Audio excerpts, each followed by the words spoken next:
Nearly 5,000 years have dissolved into the desert winds, yet to stand before the pyramids of Giza and close your eyes is to feel it still. A whisper of history carried across an impossible gulf of time, brushing against the skin. These colossal structures, silent guardians of a lost world, seem to breathe in the slow, patient rhythm of the stone from which they were born, custodians of secrets that defy the modern imagination. Picture the scene: the cool sand of the plateau beneath your feet as the sun begins its ascent over the eastern horizon, painting the sky in fire and liquid gold. Before you, immense and inscrutable, the Great Pyramid cuts a perfect silhouette against the dawn. This is the world of ancient Egypt, a time when the divine and the mortal were believed to walk side by side, when a king was a god and eternity was not a concept but a destination to be built. Who were the people who dared to challenge the ages? How, with the sinew of man and the simplest of tools, did they raise monuments that would resist time itself? To construct a pyramid was never merely an engineering project. It was a sacred act, a national mobilization of faith and will. The pharaoh was a living deity, and his tomb was a bridge to the afterlife, a stone gateway to the eternal realm of the gods. From every corner of Egypt, thousands of workers converged, not slaves as long believed, but free men, skilled artisans and laborers, proud to contribute to a divine mission. The process began with a choice of profound cosmic significance. The site had to be more than a flat expanse of rock. It had to be a sacred point on the earth, meticulously aligned with the stars.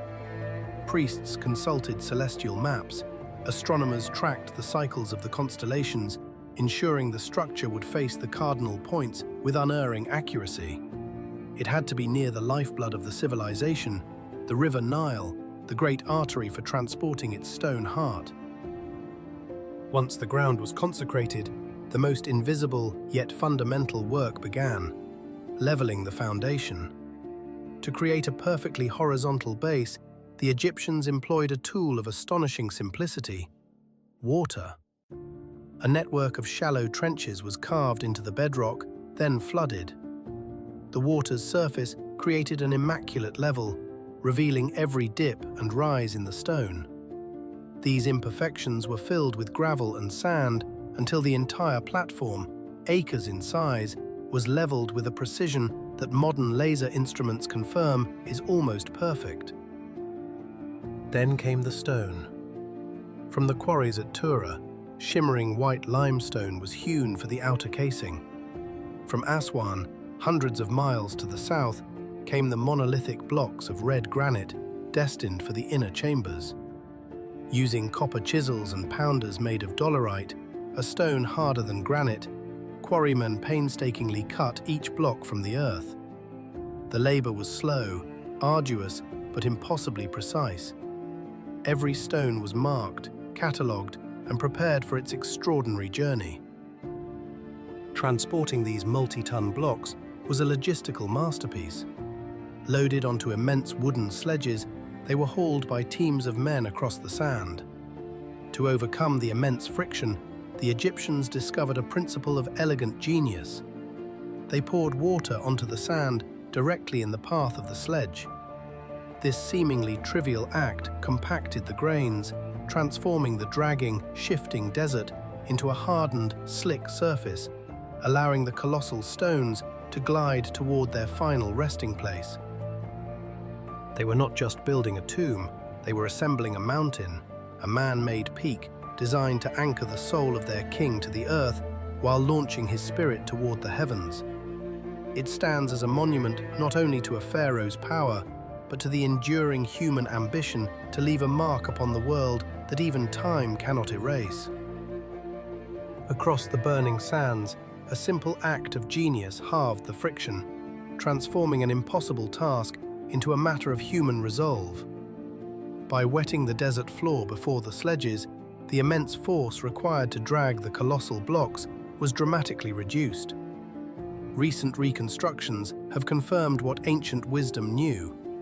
With this technique, a few dozen well-coordinated men could command the movement of stones weighing several tons. But for the true giants of granite, hewn from the distant quarries of Aswan, the journey was an epic in itself. They were not dragged, but sailed. Loaded onto robust, purpose-built barges, these monoliths began a slow, majestic procession down the lifeblood of the kingdom, the Nile. The engineers harnessed the power of nature itself, timing these voyages to coincide with the annual inundation when the river swelled and its waters reached further inland, bringing their precious cargo as close as conceivable to the burgeoning construction site. To bridge the final gap, entire canals were sometimes excavated, artificial arteries linking the river directly to the foot of the nascent pyramid, allowing for the seamless delivery of stone from water to land. The entire operation moved with the precision of a vast, silent orchestra. The movement of materials was a masterpiece of logistics, a complex choreography of human effort. Every team of workers had its designated role, every stone block its preordained destination, every single day a clear and unwavering objective. Overseeing this immense flow were the scribes, the silent administrators of a wonder. Upon their papyrus scrolls, they recorded everything: the hours worked, the tools assigned, the rations of bread and beer distributed, even the physical condition of the laborers. The construction site was far more than a place of toil and sweat. It was a highly sophisticated administrative entity, a testament to a bureaucracy as formidable as the structure it was building. Once the stones arrived on the Giza plateau, the greatest challenge began: the vertical ascent.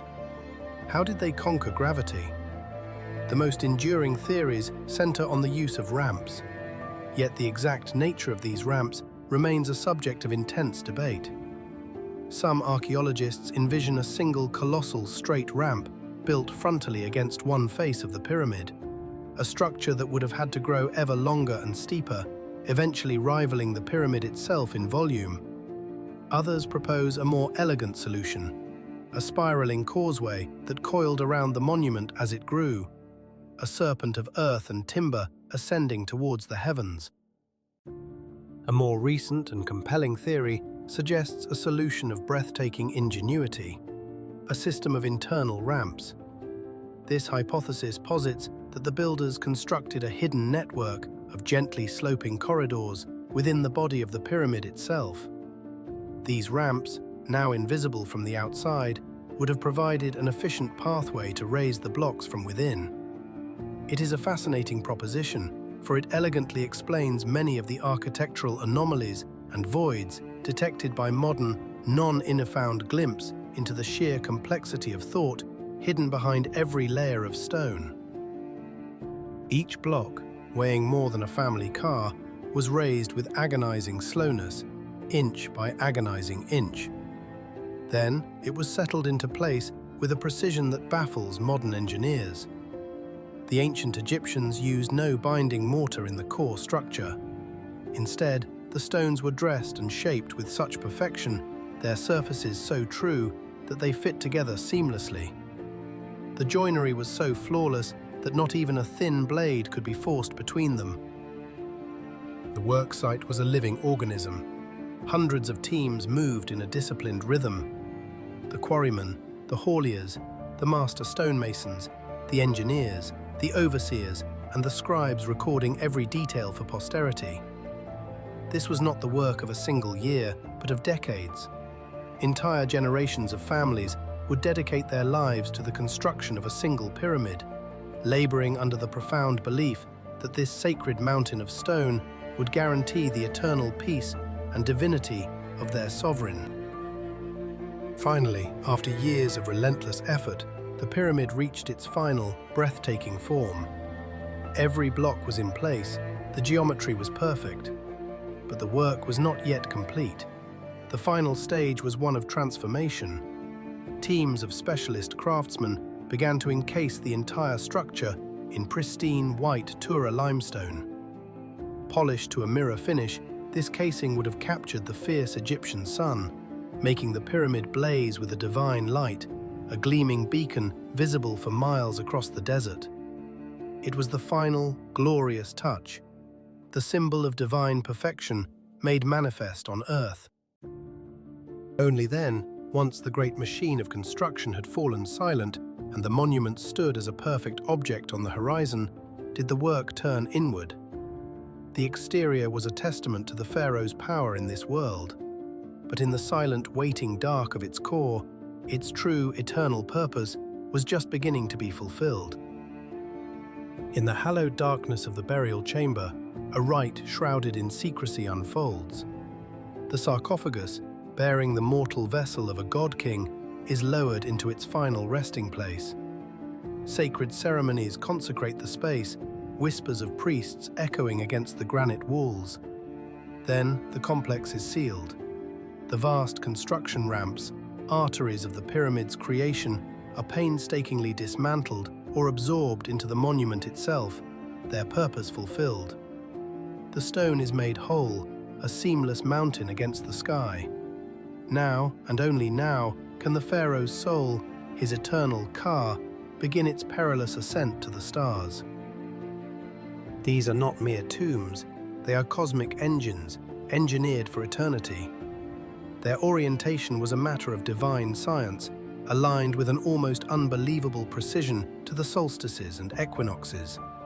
This was no aesthetic choice, it was a fundamental tether, binding the pharaoh to the cyclical ballet of the cosmos.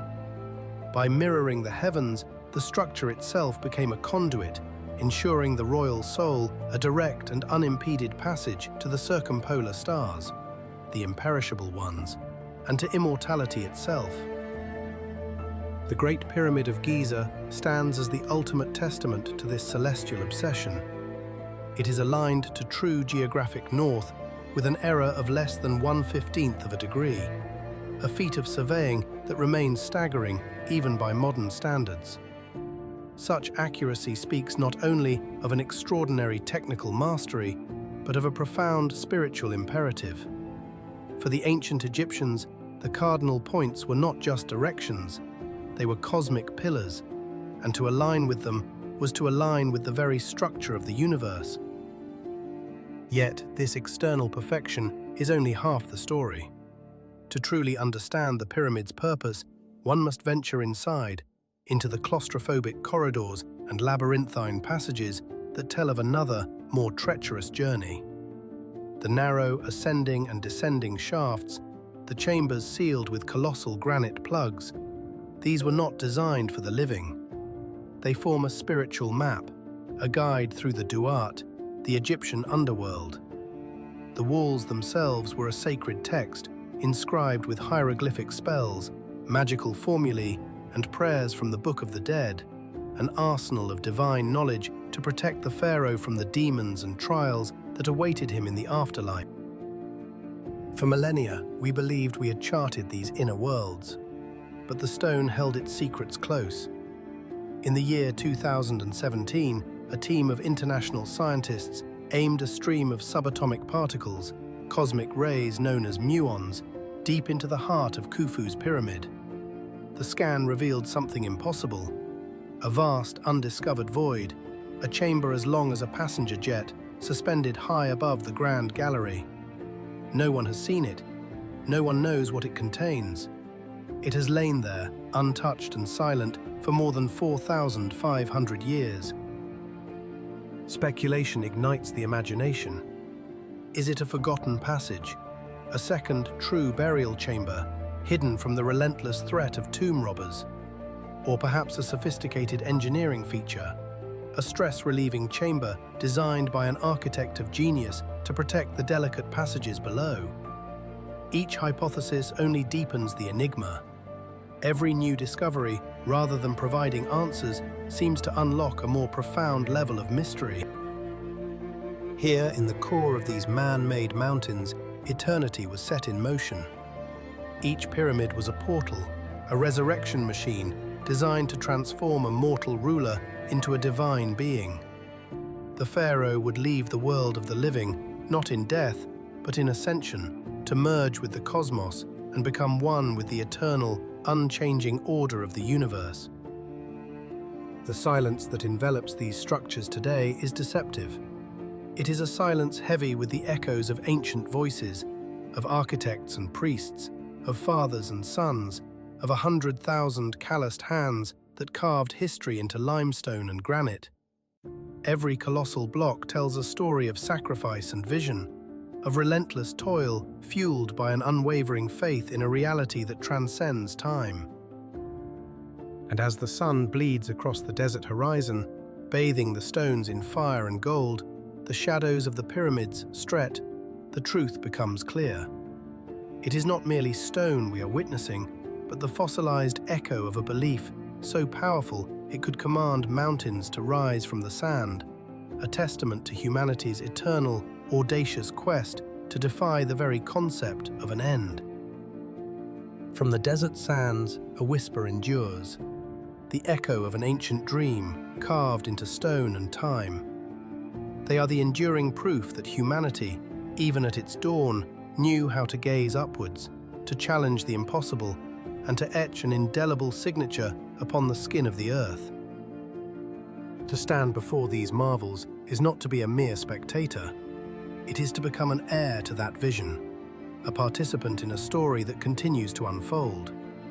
It is a narrative that unites and elevates us all, a silent the stars,